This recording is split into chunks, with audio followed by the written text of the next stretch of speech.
ঘরে হাত মারি ও গেছি ঘন কারণের চালে ধরো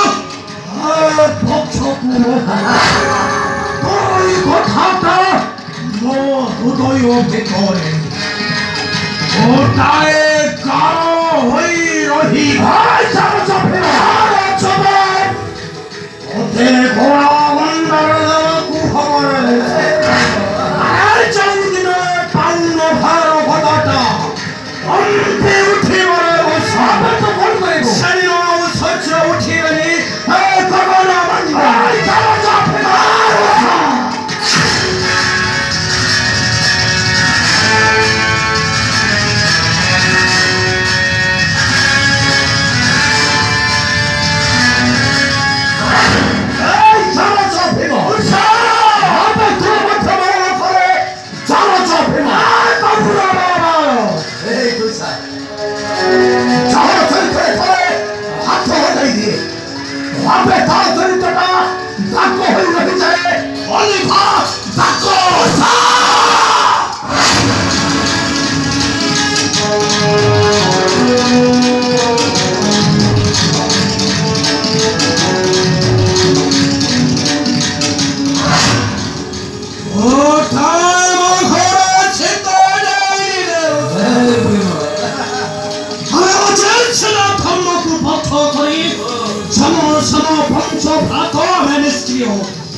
যেদিকে ধরো তো পাঞ্চাল